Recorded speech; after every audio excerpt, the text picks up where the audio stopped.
Hi my dear students, welcome to my biology class. In the previous sessions, we have learned about the structure of the genetic material DNA and the packaging of DNA both in prokaryotic and eukaryotic cell. Today we are going to learn about the next topic, the search for genetic material. Now let's go through the different experiments that were conducted by different scientists to prove that the DNA is the genetic material. First of all, let's study about Griffiths transforming principle.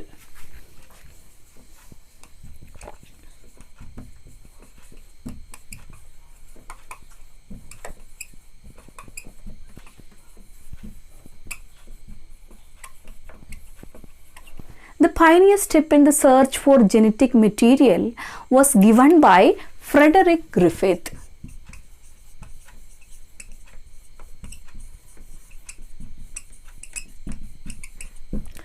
He conducted experiments on Streptococcus pneumoniae in 1928.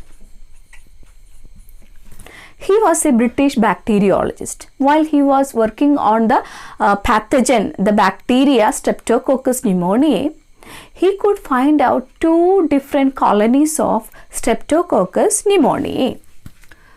Streptococcus pneumoniae.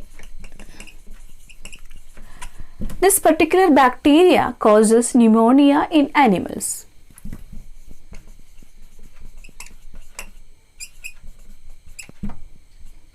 He could observe two different types of Streptococcus pneumoniae.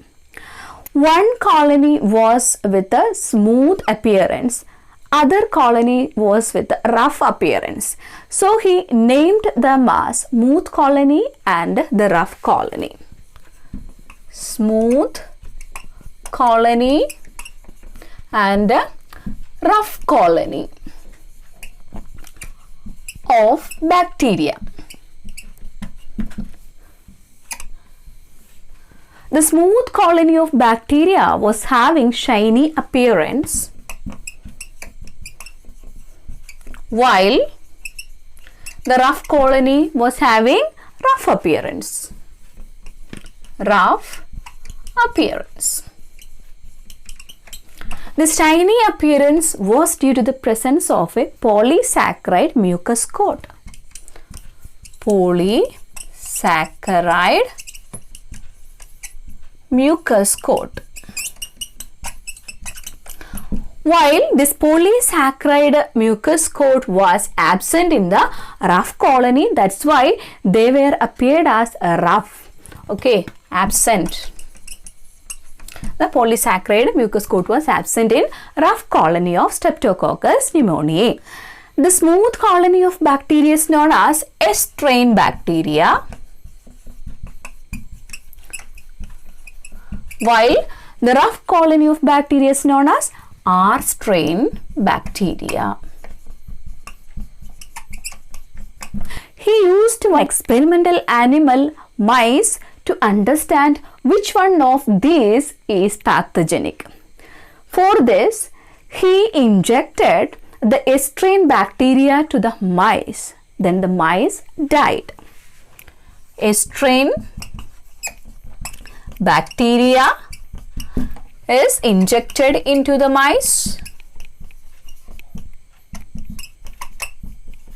The mice died. Then he could confirm that S strain bacteria is pathogenic or virulent type. Pathogenic.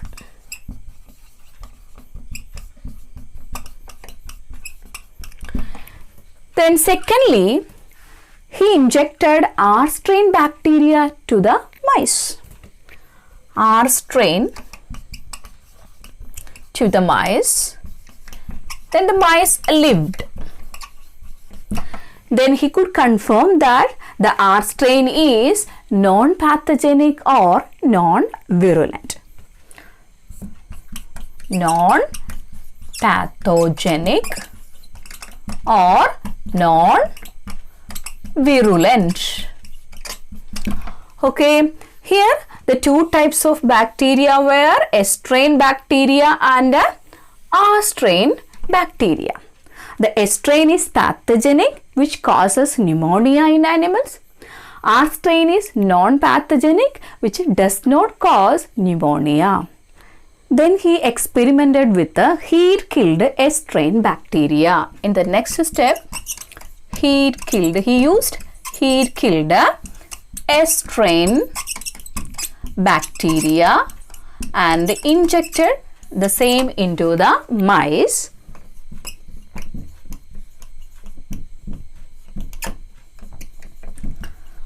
But the mice lived. Okay, in the fourth step, he used the mixture of heat-killed S strain with the R strain. Heat-killed S strain along with the R strain bacteria. He injected the mixture into the mice.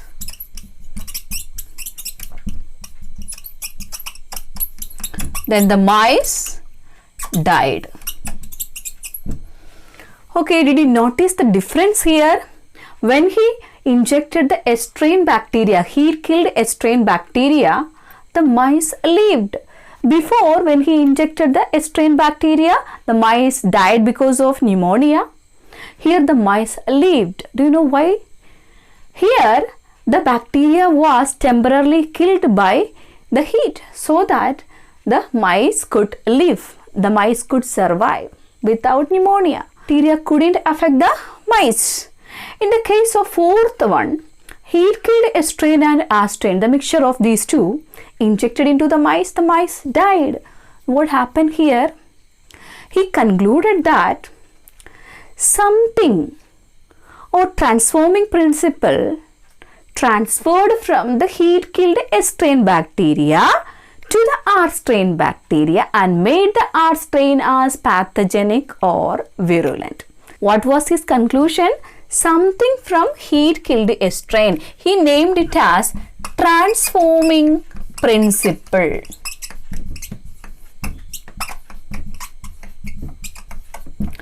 Somehow the transforming principle transferred from the heat-killed S strain to the R strain. So that would happen here, the R strain became virulent or pathogenic. Do you know what is transformation?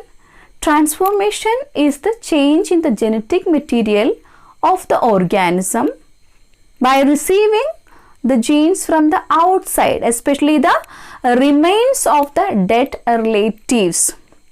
By receiving the genes from the remains of the dead relatives, some organisms can transform themselves. This is the way the R strain bacteria could receive certain genes from the heat-killed S strain bacteria and they could become pathogenic or virulent type. So that he concluded that the transforming principle made the R strain as virulent or pathogenic so that the mice died because of pneumonia. But he couldn't specify or he couldn't give the proof for the transforming principle. He concluded that the transforming principle transferred from the heat-killed S strain bacteria to the R strain bacteria. Thus, the R strain bacteria became pathogenic or virulent.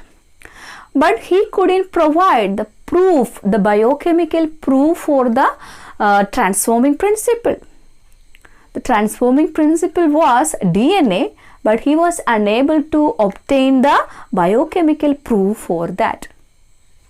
This was the pioneer experiment that gave more idea with regarding the genetic material DNA. This particular experiment is also known as Griffiths Effect. Griffiths transforming principle is also known as Griffiths Effect.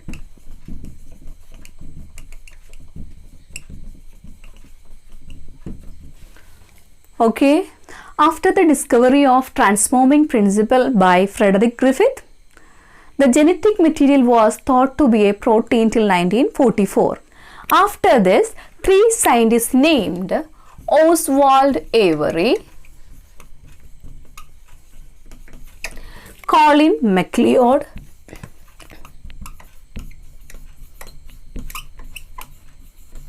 Maclean McCarthy,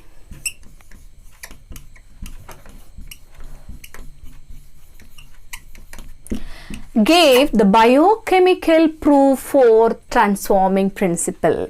Do you know how did they perform the experiment to prove the biochemical nature of the transforming principle as DNA? They separated 3 substances from the heat-killed strain bacteria. They separated DNA, RNA and protein from the heat-killed strain bacteria.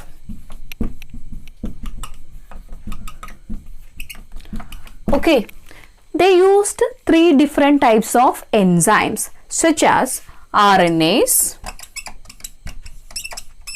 proteases or protease and DNAs. The RNAs can digest the RNA, protease can digest the protein and the DNAs can digest the DNA. They kept each enzyme in the heat-killed strain medium and they observed the transformation whether it happens or not.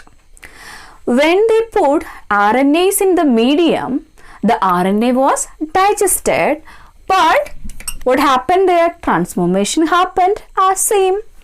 So transformation happened.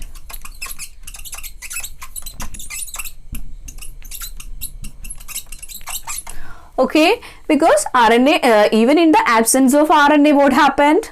The R strain bacteria became virulent. In the second case, when they applied the protease enzyme, then what happened? The protein digested. Here RNA digested, here protein digested. So here also what happened? The same thing, transformation happened. Because the protein and RNA were not the transforming principle. Then finally they applied the DNA enzyme in the media. It could digest the DNA. So what happened? It affected the transformation, it affected the transforming principle. So no transformation occurred. What can we conclude from this experiment?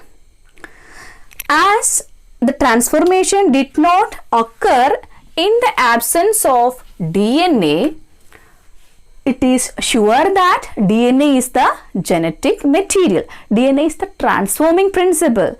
DNA has transferred from the heat-killed strain bacteria to the R-strain bacteria and made the R-strain bacteria as the pathogenic one, which could cause pneumonia in the mice, so that the mice died.